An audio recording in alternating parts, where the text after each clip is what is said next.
नाही कळलं काळ काळ बांधून घेणार आहे. कारण की हे देह कसं आहे तेच अभंगाच्या नाशिवंत देह दुसऱ्या चरणातून तुकोबाराय सांगतात की सज्जन हो नाशिवंत देह जाणार सकळ आयुष्य खातो काळ.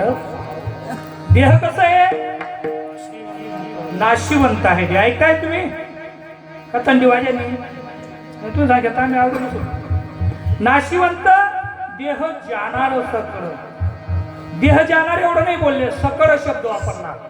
सकळ शब्द का वापरला? कारण की ज्या वेळेला मनुष्य मरतो त्यावेळेला सर्व बँक बॅलन्स गुरढोर बंगला गाडी सर्व जागेवर राहतो. त्याच्यासोबत काही येतं का? देह ज्या देहाला आपण खाऊ नाही ते खाल्लं सुस्त करण्यासाठी, पिऊ नाही ते पिलं, हमामा संतूर असे अनेक साधनं लावले.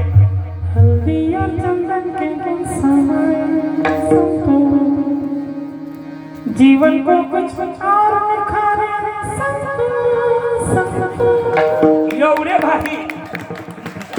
भारी साधनं लावून सुद्धा ते नरदेह आपल्या सोबत आलं का? सकळ गेलं का? नाशिवंत देह जाणार सकळ आयुष्य खातो काळ. काळाला आयुष्य खातोय का आयुष्याला काळ खातोय? देह जाणार याशी देह जाणार सज्जनो राहणार नाही. मग देह कोणाचे? काळाचं. धन कुबेराचे. येथे मानवाचे काय? धन आपलंय का? कुबेराचं धन देह काळाचं. सज्जनो आपलं या ठिकाणी काहीच नाही. म्हणून सांगतात नाशिवंत देह जाणार सकळ आयुष्य खातो काळ सावधान. मग हे नाशिवंत आहे पण हे आपले काय उपयोगाचे? याच्याद्वारे जर तुम्ही शंकराची भक्ती केली वैकुंठाला जातात. जर तुम्ही विष्णूजींची भक्ती केली सत्य लोकाला जातात. हा सज्ञा आज मला जर तुम्ही शंकरजींची भक्ती केली कैलासाला जातात, विष्णूजीची भक्ती केली वैकुंठाला जातात, ब्रह्मदेवाची भक्ती केली सत्य लोकाला जातात, परब्रह्म परमेश्वराची भक्ती केली मोक्षाला जातात आणि चुकीचे कर्म केले ते नरकाला जातात. नरदेह म्हणजे उत्तम असं साधन देवाने आपल्याला तो मोक्ष प्राप्तीसाठी दिलेलं आहे. पण त्या देहाच्या आपण खऱ्या अर्थाने ज्या कामासाठी या नरदेह दिला त्याचा आपण उपयोग करतोय का? करतोय का? नाही मला वाटलं लोक देवाची भक्ती करतोय का आपण? या देहाला येऊन काय करायला पाहिजे? कथा कीर्तन देवाची भक्ती एकूण त्याच्या हात करेल.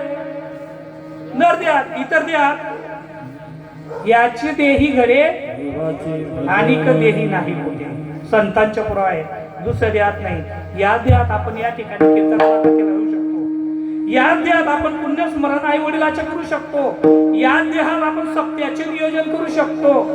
असं कधी बारीवाडा मला बैलच नाही म्हणा का? कशाला भाऊ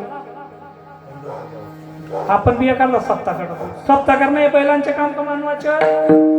याचे देही घडे आणि कधीही नाही. बैलांनी म्हटलं कधी का आपण बी सप्त्या करून गोपोयांवर आहोत किंवा बैला असं कधी म्हटले का चला आपण कीर्तनात जाऊ बसू? कोण येते इथं बसायला? कोण येत नाही. जे आले ते, ज्या नाही होणार त्या तुम्ही बोला भाऊ. आपण काम करता बरोबर आहे का नाही? याचे देही घडे देवाचे भजन अनेक देही नाही कोठे. हा उत्तम असा पंचतत्वाचा नरदेह आपल्याला दिला. सज्जनो त्याचा उपयोग कुठेतरी आपल्याला करता येतो का हा विचार करणं गरजेचे आहे. एका ठिकाणी एक राजा शिकारीला गेलेला होता. झाडाच्या खाली उभा होता. समोर एक सावज म्हणजे हरण दिसलं. त्याने आपला बाण सज्ज केला आणि त्या हरणावर निशाणा धरला. त्याच्या गावातला एक लाकूड तोड्या जात होता थांबला. राजा ज्या झाडाखाली उभा होता त्या झाडाच्या बुंद्याजवळ एक काळा साप नाग होता आणि तो नाग त्या काळा राजाला दंश करू पाहत होता. राजा शिकारीच्या वेळेत येतोय, शिकार साधतोय आणि तो नाग राजाला दंश करण्याचा प्रयत्न करतोय. त्या लाकूड तोड्याने वणका फेकला, धावत गेला आणि राजाला धक्का दिला.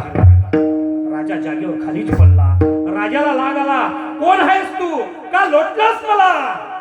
तो म्हणाला, राजन माफ करा, मी तुम्हाला बुद्धी पुरस्कार लोटलं नाही. जर या वेळेला तुम्ही धक्का दिला नसता, बघा तो सर्प तुम्हाला दंश केला असता आणि जागीच तुम्ही मेले असते. राजाने पाहिलं की काळ सर्प म्हणजे नाग होता, याच सेकंदाला त्याने मला इथं मारलं असतं. राजाला थोडा आनंद वाटला. विचारलं, तू कोण? राजांनी आपल्या नगरीतला, आपल्या राज्यातला लाकूड तोडे आहे, रोज या ठिकाणी येतो, लाकड तोडतो, घरी घेऊन जातो, जाळतो, कोळसे करतो, गोणीत भरतो, कधी चोपड्याला, कधी शिरपूरला, कधी दरंगावला, कधी जळगावला असे ते कोळसे आणि माझ्या पोटाचा उदरनिर्वाह करतो. कोण म्हणाला? लाकूड तोड्या. राजा म्हणाला, आजपासून तुला हमाल्या करण्याची गरज नाही, बस माझ्या रथावर. राजाने त्याला आणलं, दरबार भरवला, सर्वांना सांगितलं की आज या दरबारात जर मी उभा राहिलोय फक्त याची मेहनतीमुळे. याने जर त्या मिनिटाला मला लोटलं नसतं, मला सर्प चावला असता, मी गतप्राण झालो असतो, आज मी या दरबारामध्ये राहिलो नसतो. राजाने प्रधानाला सांगितलं, आपल्या राज्याजवळची 5 एकरची चंदनाची तोडीला आलेली बाग याला बक्षीस देऊन टाका.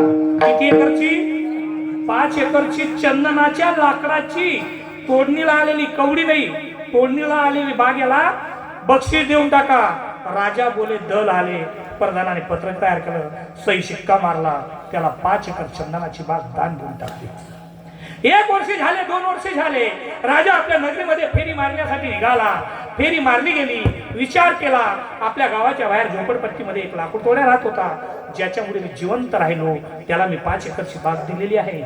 त्याने ती बाग तोडली असेल, विकली असेल, लाखो नाही करोडो रुपये कमवले असतील. त्याने सुंदर असा त्या जागेवर बंगला बनवला असेल, एखादी फॉर्च्युनर गाडी घेतली असेल, मुलांना उच्च शिक्षित शाळेत टाकला असेल.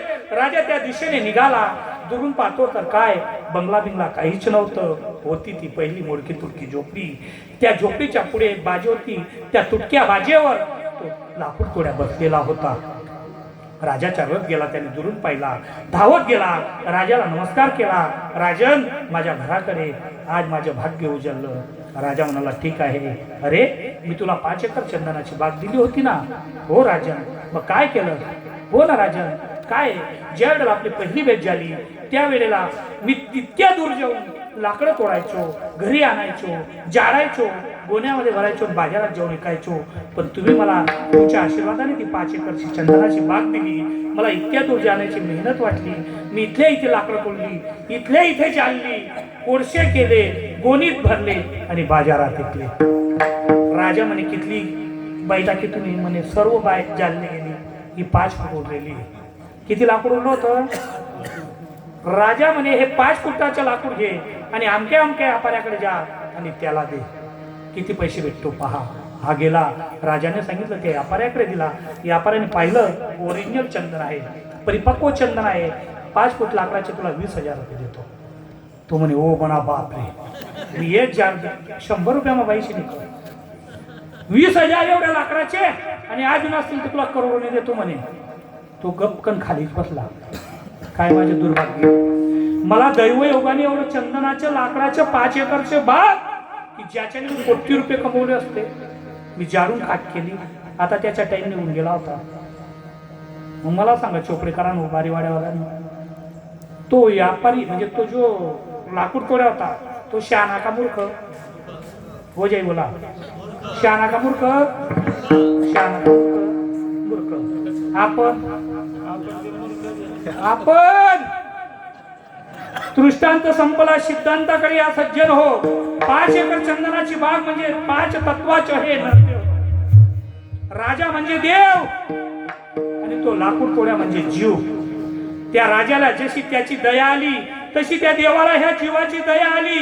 तम स्वरूपाने काढलं, सृष्टीची निर्मिती केली, स्वतःने अवतार घेतला, तुम्हा मला ज्ञान दिलं. यदा यदा हि धर्मस्य गलानिर्भवति भारत अभ्युत्थानम धर्मस्य तदा आत्मानं सुजाम्यहं परित्राणाय साधूनां विनाशाय च दुष्कृतां धर्म संस्थापनार्थाय संभवामि युगे. युगायुगामध्ये धर्माची संस्थापना करण्यासाठी, सज्जनांचे रक्षण करून दुर्जनांचा नाश करण्यासाठी, तुम्हा आम्हाला ज्ञान देण्यासाठी तो निराकार निर्गुण सगुण साकार झाला. तुम्हा आम्हाला ज्ञान दिलं, पंचतत्वाचा हा देह दिला, पण त्याला आपण अशा अवतार का मानव देह ईश्वरने तुझे सुंदर असं प्रमाण दिलं माऊली. माऊली म्हणतायत हात का मानव किती आऊट हात म्हणजे 3.5 हात. 3.5 हाताचा मानव देह तुला देवाने दिला, तू त्याला त्याच्या कामासाठी नाही वापरला, देवाच्या कामासाठी. खाया पिया सुख से सोया खोया. काय केलं आपण? खाल्लं पिल्लं ऐश केली. जशी त्याने ती 5 एकर चंदनाची बाग जाळून टाकली, तसा आपला हा नरदेह आपण खाण्यापिण्यामध्ये जाळून टाकला. परमेश्वराला कधी आठवलं नाही. सज्जनो, प्रॉपर्टी, माड्या, गाडी, बंगला सोबत येत नाही. तूने जो कमाया है, तूने जो कमाया है, तूने जो कमाया है, दूसरा ही खाएगा. खाली हाथ जाएगा, खाली हाथ जाएगा, खाली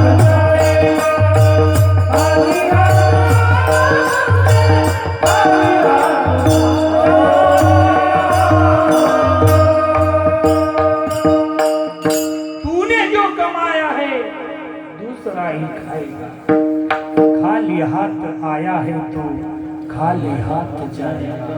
पड़ा रहेगा माल खजाना, छोड़ क्रिया सुख जाना है. कर ले सत्संग अभी से प्यारे, नहीं तो फिर पछताना है, नाही तो फिर पछताना है. जसा तो लाकूड तोड्या पस्तावा करत बसला, तसं शेवटची वेळ येते ना सज्जन हो. ज्यांच्यासाठी आपण कमवून ठेवलेलं असतं ते आपल्याला असं ढकलून देतात ना, तेव्हा आपण विचार करतो की मी आयुष्यभर देवाच्या केलं असतं. ओ पापी मन करने भजन.